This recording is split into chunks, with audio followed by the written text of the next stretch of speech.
നമസ്കാരം. അടുത്ത വർഷം അതായത് 2026 കേരളം നിയമസഭാ തെരഞ്ഞെടുപ്പിലേക്ക് പോവുകയാണ്. അതിനു മുമ്പ് കേരളത്തിൽ തദ്ദേശ സ്വയംഭരണ സ്ഥാപനങ്ങളിലേക്കുള്ള തെരഞ്ഞെടുപ്പ് നടക്കുന്നുണ്ട്.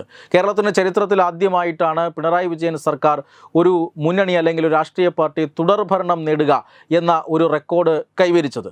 മൂന്നാം തവണയും പിണറായി വിജയൻ സർക്കാർ അധികാരത്തിൽ വരുമോ എന്ന ചോദ്യം ഇപ്പോൾ ഉന്നയിക്കപ്പെട്ടുകൊണ്ടിരിക്കുന്നു. അതോ UDF LDF നിന്നും അധികാരം പിടിച്ചെടുക്കുമോ? 2026 നിയമസഭാ തെരഞ്ഞെടുപ്പ് കഴിയുമ്പോൾ BJPക്ക് കേരളത്തിൽ എത്ര സീറ്റുകൾ ഉണ്ടാകും? ഇതൊക്കെയാണ് ഈ നിയമസഭാ തെരഞ്ഞെടുപ്പിന് മുന്നോടിയായി കേരളം ചിന്തിച്ചു കൊണ്ടിരിക്കുന്ന വിഷയങ്ങൾ. എന്തായാലും ഈ തെരഞ്ഞെടുപ്പ് അല്ലെങ്കിൽ നിർണായകമായ തെരഞ്ഞെടുപ്പിലേക്ക് പോകുമ്പോൾ ആര് ജയിക്കുമെന്ന് പലരും വിലയിരുത്തുന്നത് രണ്ട് ഘടകങ്ങൾ പരിശോധിച്ചുകൊണ്ടാണ്.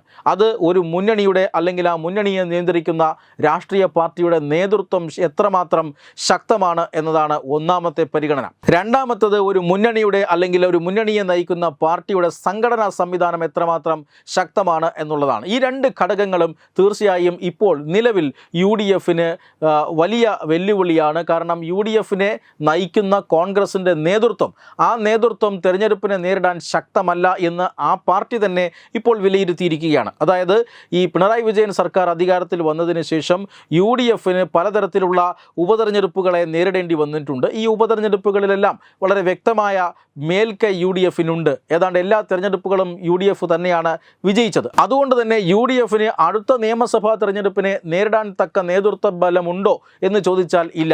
കാരണം KPCC അധ്യക്ഷനും പ്രതിപക്ഷ നേതാവും തമ്മിൽ വലിയ സ്വരച്ചേർച്ചയിലല്ല. കോൺഗ്രസിലെ പല നേതാക്കളും പല തട്ടിലുമാണ്. അതുകൊണ്ട് തന്നെ കോൺഗ്രസിൻ്റെ നേതൃത്വം ദുർബലമാണ് എന്നൊരു ആരോപണം നേരത്തെയുണ്ട്. മാത്രമല്ല ഇപ്പോൾ കോൺഗ്രസിൻ്റെ സംഘടനാ സംവിധാനവും CPIMനോളം വരില്ല എന്ന കാര്യത്തിൽ തർക്കവുമില്ല.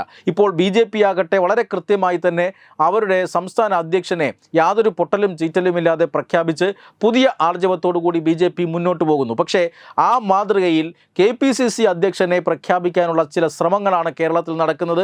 ആ ശ്രമങ്ങൾ പാളിപ്പോകുന്നു എന്ന സൂചനയാണ് ഇപ്പോൾ പുറത്തു വരുന്നത്. അതായത് സുധാകരന് അടുത്തൊരു തെരഞ്ഞെടുപ്പ് കൂടി നയിക്കാനുള്ള ബാല്യമില്ല.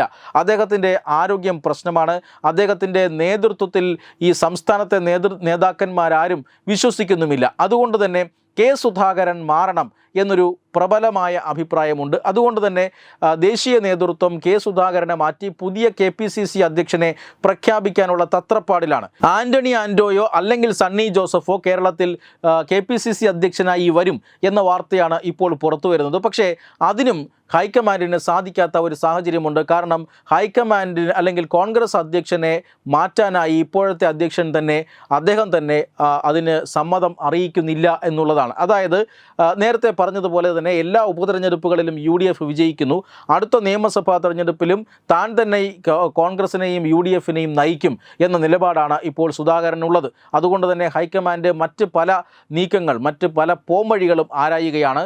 ഒന്നുകിൽ KPCC അധ്യക്ഷനെ അവഗണിച്ചുകൊണ്ട് ഇപ്പോഴത്തെ KPCC അധ്യക്ഷൻ്റെ അഭിപ്രായങ്ങളെ അവഗണിച്ചുകൊണ്ട് പുതിയ KPCC അധ്യക്ഷനെ നിയമിക്കുക.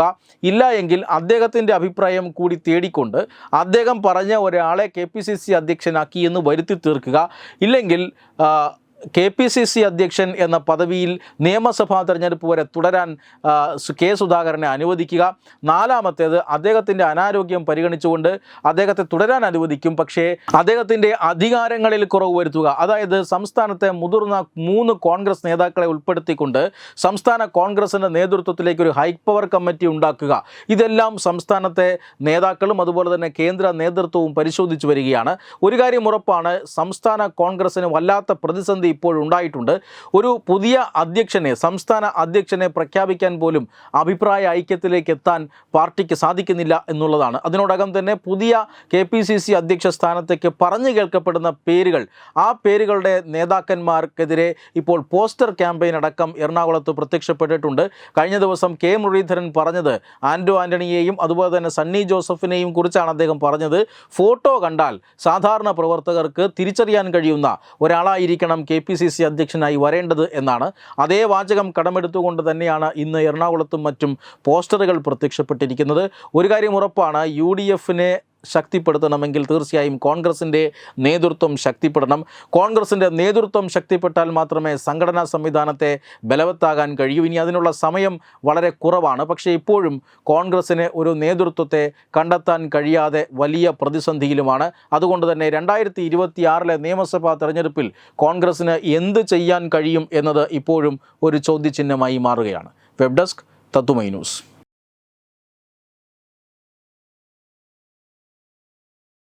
Branding partner EduBix Online Executive Education. Focus Physiotherapy Center Pattam. Unnat Engineering Gujarat. Tirthayatra.com. Iron Build Gujarat. PRS Hospital Killipalam Thiruvananthapuram. 5 തലമുറകളായി നിങ്ങൾക്കൊപ്പം. തുമ്പമൺ ശ്രീ വടക്കുംനാഥൻ ക്ഷേത്രം അമ്പലക്കടവ് പത്തനംതിട്ട. ശ്രീമദ് സ്കന്ദപുരാണ മഹാസത്രം 2025 മെയ് 11 മുതൽ 18 വരെ. ബ്രഹ്മശ്രീ മുംബൈ ചന്ദ്രശേഖര ശർമ്മയുടെ മുഖ്യ കാർമ്മികത്വത്തിൽ മഹാഗണപതി ഹോമം, സ്കന്ദപുരാണ പാരായണം, മഹത് പ്രഭാഷണങ്ങൾ, പൂജഹോമാദികൾ, കലാസാംസ്കാരിക പരിപാടികൾ. സത്രയജ്ഞ കർമ്മങ്ങളിലേക്ക് എല്ലാ ഭക്തജനങ്ങളുടെയും സാന്നിധ്യവും സഹകരണവും സാദരം അഭ്യർത്ഥിക്കുന്നു. മഹാസത്രവേദിയിൽ മെയ് 18 പഴനി അരുൾമിക ദണ്ഡായുധപാണി സ്വാമി ദേവസ്ഥാന അർച്ചക സ്ഥാനികർ ശ്രീസെൽവ സുബ്രഹ്മണ്യ ശിവശാരിയാരുടെ മുഖ്യ കാർമ്മികത്വത്തിൽ നടക്കുന്ന അതിശ്രേഷ്ഠവും സർവൈശ്വര്യദായകവുമായ സ്കന്ദഹോമം. സ്കന്ദമഹാപുരാണ സത്രത്തിന്റെ ആദിമധ്യാന്തമുള്ള സമ്പൂർണ്ണ തത്സമയ കാഴ്ച തത്വമയി നെറ്റ്വർക്കിൽ.